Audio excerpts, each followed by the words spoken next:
Handball team में चयन हुआ है। महेंद्र पाल सिंह जॉर्डन में आयोजित होने जा रही 10वीं एशियन यूथ हैंडबॉल पुरुष चैंपियनशिप में भारतीय टीम्स की तरफ से खेलते हुए नजर आएंगे। जैसलमेर हैंडबॉल अकेडमी के खिलाड़ी का भारतीय टीम में चयन होने पर अंतर्राष्ट्रीय मैच खेलने जॉर्डन जाने पर सभी ने महेंद्र पाल सिंह को बधाई दी। इस मौके पर जैसलमेर विधायक छोटू सिंह भाटू, जिला कलेक्टर प्रताप सिंह ने महेंद्र पाल सिंह को अग्रिम शुभकामनाएं दी। चाहूंगा कि ये जैसलमेर जिले के अंदर राजस्थान राज्य क्रीड़ा परिषद द्वारा बास्केटबॉल और हैंडबॉल 2 गेमों की यहाँ पे अकादमी का संचालन किया जा रहा है। दोनों ही बालक वर्ग की अकादमियां हैं और दोनों ही अकादमियों के बच्चों ने राष्ट्रीय और अंतर्राष्ट्रीय स्तर के ऊपर पदक जीते हैं। अब आज अपन बात करेंगे महेंद्र पाल सिंह की, जो हैंडबॉल अकादमी का खिलाड़ी है और 2021-22 से 3 वर्ष से लगातार यहाँ पे प्रशिक्षण प्राप्त कर रहा है। और इससे पूर्व भी पिछले महीने ही वो बच्चा south Asian youth championship handball प्रतियोगिता जो खेला है जयपुर के अंदर हुई थी, उसमें भारतीय प्रदेश में 4 पहिया वाहन चलाने वाले और इनकम टैक्स भरने वाले लोग मुफ्त राशन नहीं ले सकेंगे। राष्ट्रीय खाद्य सुरक्षा अधिनियम के तहत खाद्य एवं आपूर्ति विभाग ऐसे लोगों की लिस्ट तैयार कर रहा है जो जरूरतमंदों का हक मारकर मुफ्त में ही राशन ले रहे हैं। जल्द में ऐसे लाभार्थियों को राष्ट्रीय खाद्य सुरक्षा योजना की लिस्ट से बाहर का रास्ता दिखा दिया जाएगा। रिपोर्ट में समझिए आप।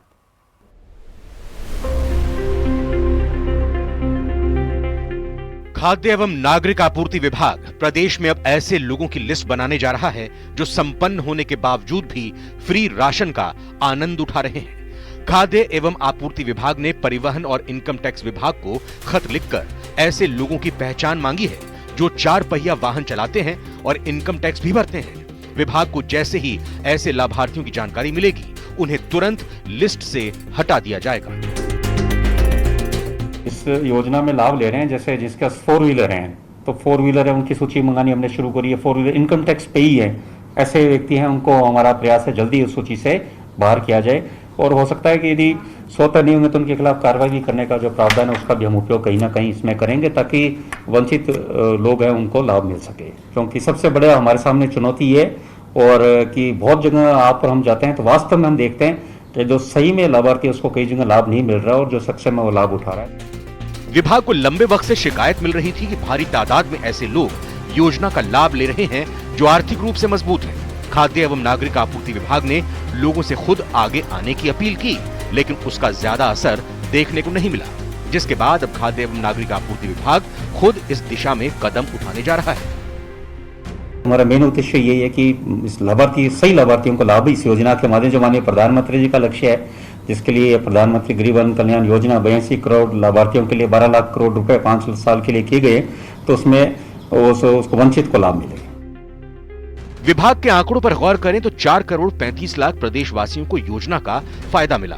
अब भी करीब 13 लाख 90 हजार लोगों ने आवेदन किए हुए हैं। ऐसे में विभाग की कोशिश है कि करदाता और 4 पहिया वाहनों का इस्तेमाल कर रहे लाभार्थियों को लिस्ट से हटाकर पेंडिंग आवेदनों की जांच के बाद लाभार्थियों को जोड़ा जाए। खाद्य एवं आपूर्ति विभाग ये तैयारी कर रहा है कि जो मालदार गरीबों का हक खा रहे हैं और मुफ्त राशन का मजा ले रहे हैं, उन्हें चिन्हित करके लाभार्थियों की लिस्ट से बाहर किया जाएगा। राष्ट्रीय खाद्यान्न आपूर्ति योजना के तहत राजस्थान के अंदर करीब 4 करोड़ 46 लाख की लिमिट है। अभी फिलहाल अगर देखा जाए तो 4 करोड़ 35 लाख लोग इस योजना का लाभ उठा रहे हैं। इन हालात के अंदर राजस्थान में अभी भी 13 लाख 90 हजार लोग ऐसे हैं जिनके आवेदन लंबित हैं। परिवहन विभाग से जो जानकारी मांगी है उसमें ट्रैक्टर और वाणिज्य श्रेणी के वाहनों को छोड़कर प्रदेश के सभी 4 पहिया वाहन मालिकों के आधार कार्ड का ब्यौरा मांगा है। विभाग मंत्री गोदारा ने लोगों से अपील की है कि सक्षम होने की वजह से लाभार्थी खुद पात्रों की लिस्ट से अपना नाम हटवाएं ताकि गरीब पात्र को उनके हिस्से का अन्न मिल सके। अब डिपार्टमेंट ने ये कवायद शुरू की है जिसमें आयकर विभाग और परिवहन विभाग को पत्र लिख करके उन लोगों की जानकारी मांगी गई है जो लोग 4 व्हीलर चला रहे हैं और इनकम टैक्स चुका रहे हैं।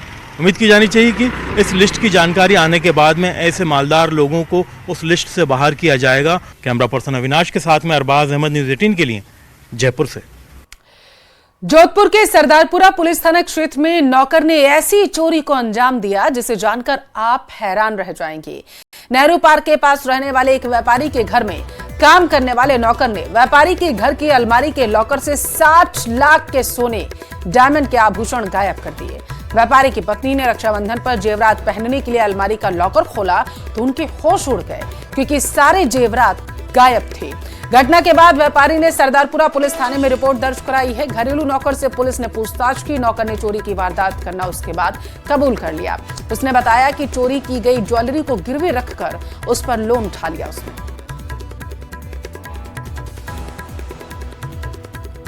चार 5 दिन पहले उनके घर से कुछ जेवरात चोरी हुआ, जिस पर उनको उनके नौकर पर संदेह हुआ। वो नौकर इनके घर पे करीब 4-5 साल से काम कर रहा था। फिर उन्होंने उससे पूछताछ की तो उसने कुछ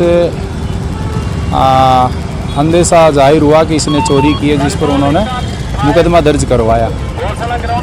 ये उनके अब तक करीब 50 से 60 लाख का जेवरात चोरी किया हुआ है, जिस पर मुकदमा दर्ज कर उस नौकर से पूछताछ की तो उसने अपना जुर्म स्वीकार किया है।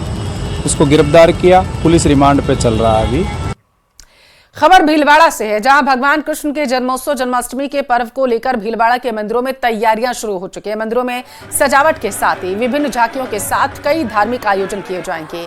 यहां प्रसिद्ध दुधाधारी मंदिर में जन्माष्टमी पर्व को लेकर तैयारियां शुरू कर दी गई, जिसमें मंदिर की सजावट, झांकियों की सजावट का कार्य शुरू किया गया। इसके साथ ही जन्माष्टमी पर्व के दूसरे दिन होने वाले मलखंभ को लेकर भक्तों में काफी उत्साह है। प्राचीन दुधाधारी मंदिर में वृंदावन से आए कलाकार झांकियां और फूलों से मंदिर में आकर्षक सजावट करने के लिए जुटे हुए हैं। संवत 1609 बसंत पंचमी बुधवार को इसकी स्थापना हुई थी और 471 वर्ष ठाकुर जी को यहाँ पर विराजमान हो गए हैं। और निम्बार्क संप्रदाय का ये मंदिर है। प्रथम हमारे महंत सुंदरदास महाराज जिन्होंने इसकी स्थापना करी ठाकुर जी। तभी से ठाकुर जी के विभिन्न प्रकार के उत्सव और महोत्सव पर्व मनाए जाते हैं, परंपरा से चले आ रहे हैं। उसी के अंतर्गत हमारे विशेष जो है श्री कृष्ण जन्माष्टमी महोत्सव, इसको झूल महोत्सव भी कहा जाता है। हमारे पूज्य जो सदगुरुदेव थे जी महाराज, उनके द्वारा इसको और विशेष रूप से मनाया जाना प्रारंभ हुआ। इसमें वृंदावन से कलाकार आते हैं झांकी सजाने के लिए। हमारे को यहाँ से इस मंदिर से जुड़े हुए 20-22 साल हो गए और यहाँ जन्माष्टमी का बहुत अच्छा उत्सव मनाया जाता है। जन्माष्टमी 27 तारीख को मनाई जाएगी और बांके बिहारी जी वृंदावन में भी इसी दिन मनाई जाएगी।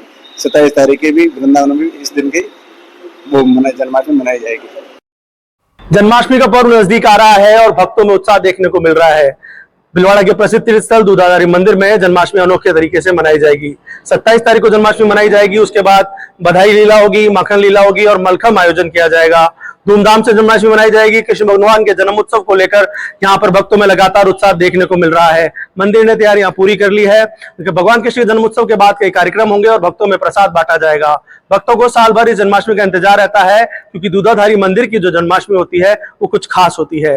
हाथी घोड़ा पाल की जय, कन्हैया लाल की, राधे कृष्ण के जयकारे पूरे मंदिर में गूंजेंगे। भक्त बड़ी संख्या में यहाँ पे पहुंचेंगे, भगवान जन्म उत्सव के दर्शन प्राप्त करेंगे, अपनी जो मनोकामना है वो भगवान से मांगेंगे। संकुल सनाटी के साथ राहुल कौशिक, न्यूज 18 भीलवाड़ा। बाड़मेर के सिड़वा थाना क्षेत्र के कुंदनपुरा में 10 दिन पहले हुई फाइनेंस कंपनी के कर्मचारियों के साथ लूट की वारदात में पुलिस ने बड़ी कार्रवाई को अंजाम दिया। पूरी वारदात का खुलासा कर पुलिस ने 2 आरोपियों को गिरफ्तार करने में कामयाबी हासिल की। दरअसल 13 अगस्त को फाइनेंस इंडिया लिमिटेड के फील्ड असिस्टेंट मैनेजर लोन की राशि लेकर बाइक से बैंक में जमा करवाने के लिए जा रहे थे और इसी दौरान कुंदनपुरा सरहद में नेशनल हाईवे 925 पर पीछे से आई कार में सवार लोगों ने बाइक को टक्कर मारकर फील्ड असिस्टेंट इरफान से लोन की 5 लाख से ज्यादा की जो कैश था उसे लूट लिया और उसके बाद फरार हो गए थे। 8/2024 को भारत फाइनेंस लिमिटेड कंपनी के कर्मचारी के साथ में करीब 5,80,000 रुपए की लूट हुई थी। उक्त लूट की घटना को श्रीमान एसपी साहब ने बहुत गंभीरता से लिया। वह श्रीमान एडिशनल एसपी साहब व वटाधिकारी महोदया के निर्देशन में मन थाना अधिकारी के नेतृत्व में टीम गठित कर इस वारदात को ट्रेस आउट करने के निर्देश दिए गए। मन एसएचओ के निर्देशन में गठित टीम द्वारा अथक प्रयास कर सीसीटीवी फुटेज, आसूचना संकलन व मुखबिरान से प्राप्त सूचना के आधार पर जो घटना में प्रयुक्त अर्टिगा कार थी उसको ट्रेस आउट किया। वह मुंजिमान को ट्रेस आउट कर मुंजिम सुभाष व धर्मेंद्र कुमार को सीमारला जागीर श्री माधोपुर नीम का थाना से गिरफ्तार किया गया है। चलिए अगली खबर का रुख करेंगे। अजमेर में लगातार हो रही बारिश के बाद निचले इलाकों में जलभराव के साथ साथ आना सागर झील भी ओवरफ्लो हो गई। झील का पानी एक सप्ताह में दूसरी बार गौरव पथ पर आ चुका है, जिसके कारण आने जाने में समस्या बनी हुई है। तो वहीं बरसात का पानी से राबड़िया मोहल्ला, नगरा, अलवर गेट, सागर विहार सहित कई कॉलोनियों में पानी भर चुका है, जिसके चलते लोगों के लिए यह अब मुसीबत बनता जा रहा है। अब पहला मौका नहीं, हर बारिश के दौरान यही परिस्थिति बनती हुई नजर आती है। ऐसे में इसके स्थायी समाधान की मांग की लंबे समय से की जा रही है। अजमेर में लगातार हो रही बारिश के बाद कई झील और जलाशय लबालब हो चुके हैं। आना सागर झील लबालब होने के बाद पानी सड़क पर आ गया। इस दौरान आने जाने वाले लोगों को परेशानी हो रही। जालौर के सुंधा माता पहाड़ी क्षेत्र में मूसलाधार बारिश का अनदेखा मंजर देखने को मिला। यहां पर पानी की तेज धार में 5 श्रद्धालु बह गए। हालांकि गनीमत यह रही कि उनमें से 3 को बचा लिया गया। रिपोर्ट देखिए।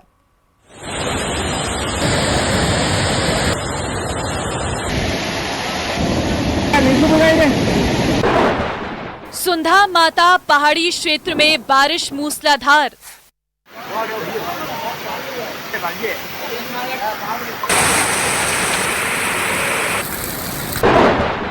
सड़कों पर पानी की तेज धार।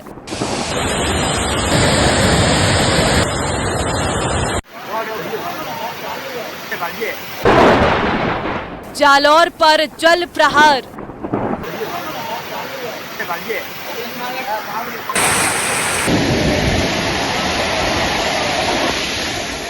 तस्वीरें बारिश की पृष्ठभूमि पर आधारित ऑन लोकेशन शूट की नहीं, बल्कि जालौर जिले के जसवंतपुरा कस्बे की है।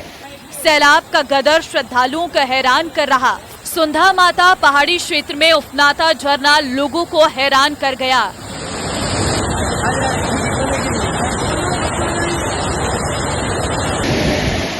सुंधा पहाड़ पर मां चामुंडा का 900 साल प्राचीन मंदिर है। करीब 1220 मीटर की ऊंचाई पर स्थित ये मंदिर चारों ओर पहाड़ों से घिरा है। तेज बारिश के दौरान पहाड़ों से पानी तेज बहाव के साथ मंदिर के रास्ते पर बहता है, लेकिन शनिवार को नजारा दूसरा था।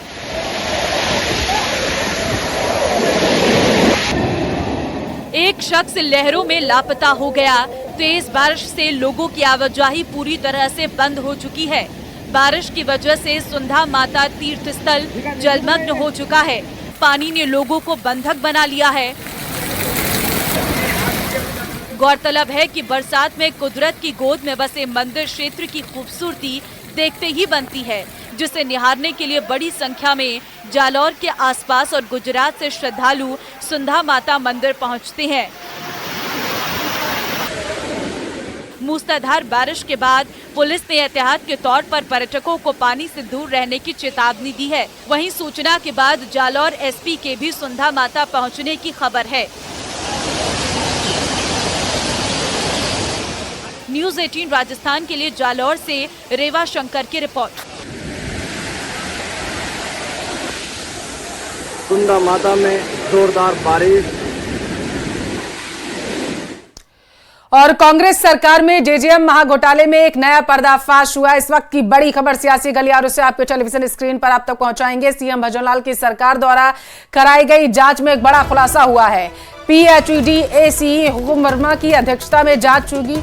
इंजीनियर्स और ठेकेदार डकार गए। बताया जा रहा है कि हजारों किलोमीटर की पाइपलाइन थानागाजी तहसील में जेजेएम के 1191 किलोमीटर पाइप्स गायब पाई गई हैं। सबमर्सिबल पाइप पंप जो थे वो भी गायब हैं।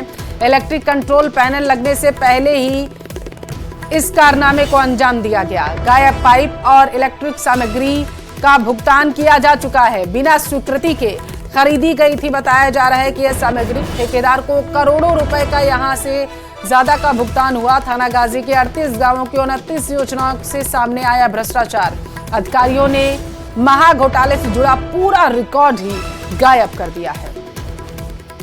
तो बड़ी खबर आपके टेलीविजन स्क्रीन पर। जल जीवन मिशन में भ्रष्टाचार की जो परतें हैं वो लगातार खुलती जा रही हैं। जानकारी ये सामने निकल कर आई है कि करोड़ों रुपए की जो स्वीकृति हो गई थी, भुगतान हो गया था, वो सारा का सारा अधिकारियों की तरफ से डकार लिया गया। जयपुर से संवाददाता टेलीफोन लाइन पर हमारे साथ राकेश शर्मा जुड़ चुके हैं। राकेश, अब कौन कौन से अधिकारी हैं जो जद में आएंगे? बिल्कुल, देखिए जिस तरीके से मुख्यमंत्री भजन लाल शर्मा ने कहा था कि भ्रष्टाचार के प्रति सरकार की जीरो टॉलरेंस की नीति है और उसी के तहत जल जीवन मिशन के कार्यों की ये जांच करवाई गई है। अतिरिक्त मुख्य जी राकेश,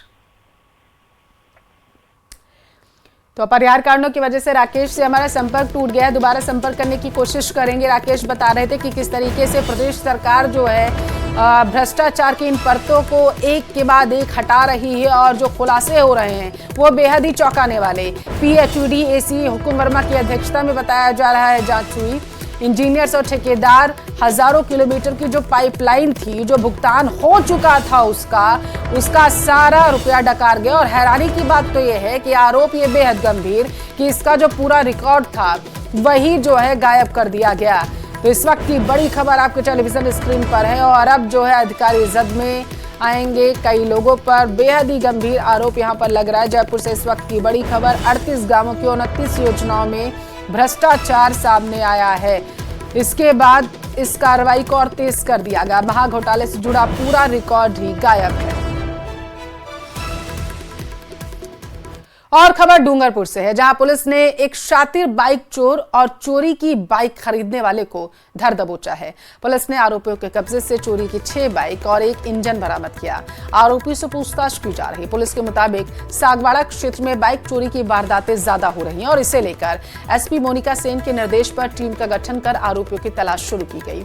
इस दौरान पुलिस को आरोपी के बारे में सुराग मिला। पुलिस ने दली चंद को हिरासत में लिया, उससे पूछताछ की। पूछताछ में आरोपी ने अन्य कई जगहों पर बाइक चोरी की वारदातें कबूल की।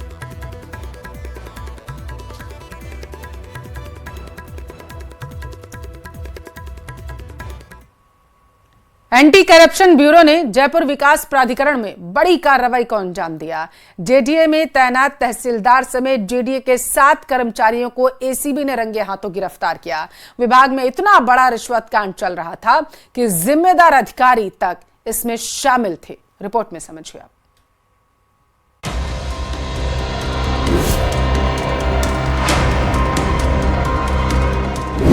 जेडीए में बड़े अधिकारी ही रिश्वतखोर, तहसीलदार जेईएन समेत 7 गिरफ्तार। पटवारी के पति ने की लाखों की डील। सबसे बड़े विभाग का रिश्वत कांड एक्सपोज।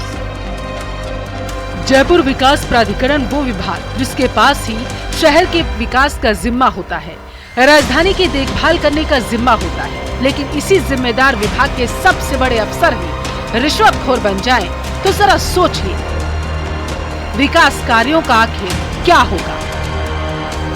जी हाँ, एसीबी ने जेडीए में तहसीलदार जेईएन समेत 7 लोगों को रिश्वत लेते हुए रंगे हाथों गिरफ्तार किया। जयपुर विकास प्राधिकरण के अंदर एसीबी की टीम ने बड़ी कार्रवाई को अंजाम दिया है। 1 नहीं, 2 नहीं, 3 नहीं, करीब 7 जो लोगों को एसीबी की टीम ने रंगे हाथों रिश्वत लेते हुए ट्रैप किया है। जेडीए जोन 9 के अंदर तहसीलदार से लेकर जो बाबू है, अमीन, पटवारी, गिरदावर, ये जो तमाम जो लोग हैं, कहा जा सकता है कि जो पूरी एक चैन वो इस पूरे भ्रष्टाचार के इस खेल के अंदर इन्वॉल्व थी। यहां तक यही लोग नहीं, इनके जो परिवारजन हैं, इनके रिश्तेदार हैं, बताया वो भी जा रहा है कि वो भी इस पूरे खेल के अंदर इन्वॉल्व थे। एक जो महिला अधिकारी के जो पति हैं, उन्हें भी एसीबी की जो टीम ने ट्रैप किया है। एसीबी की टीम ने जेडीए के जोन नंबर 9 में छापेमारी की। टीम ने आरोपियों के कब्जे से रिश्वत के 1.5 लाख रुपए भी जब्त कर लिए। बताया जा रहा है कि आरोपियों ने पीड़ित से तकरीबन 13 लाख रुपए की डिमांड की थी और आखिरी में 1.5 लाख रुपए में डील तय हुई।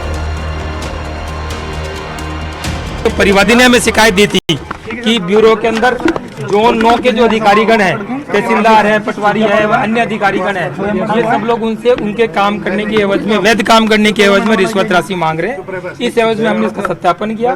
सत्यापन कई दौर में किया, ये पुष्टि करने के लिए कि कौन कौन लोग इन्वॉल्व हैं, सबका खुलासा किया जाए।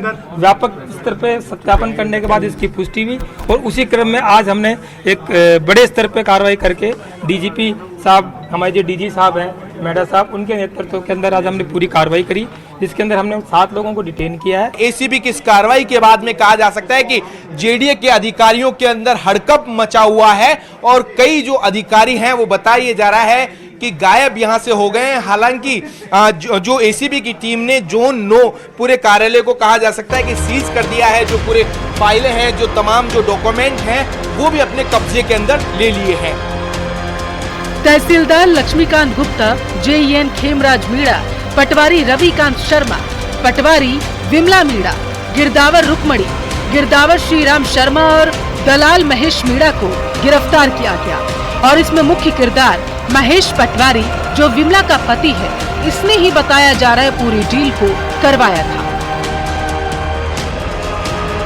सबसे एक्सक्लूसिव तस्वीरें आप ये देखिए कि एसीबी की टीम ने करीब 20 से ज्यादा जो मोबाइल हैं तमाम अधिकारी कर्मचारियों के वो जब्त किए हैं। करीब बताया जा रहा है कि 1.5 लाख रुपए वो जब्त किए। साथ ही साथ इन जो कर्मचारी अधिकारी उनके ठिकानों के ऊपर भी एसीबी की जो अलग अलग टीमें हैं वो सर्च कर रही है। मेरे सहयोगी लगातार दिलीप चेची यहां पर दिखा रहे हैं कि देखिए ये इस गोले के अंदर ये वही महिला है जो रंगे हाथों यहां पर रिश्वत लेते हुए यहां पर जो पकड़ी गई थी। कहा जा सकता है कि इस पूरे खेल के अंदर जो जोन उपायुक्त से लेकर कहा जा सकता है कि जो पटवारी, तहसीलदार, गिरदावर है, तमाम वो जो लोग हैं वो जुड़े हुए।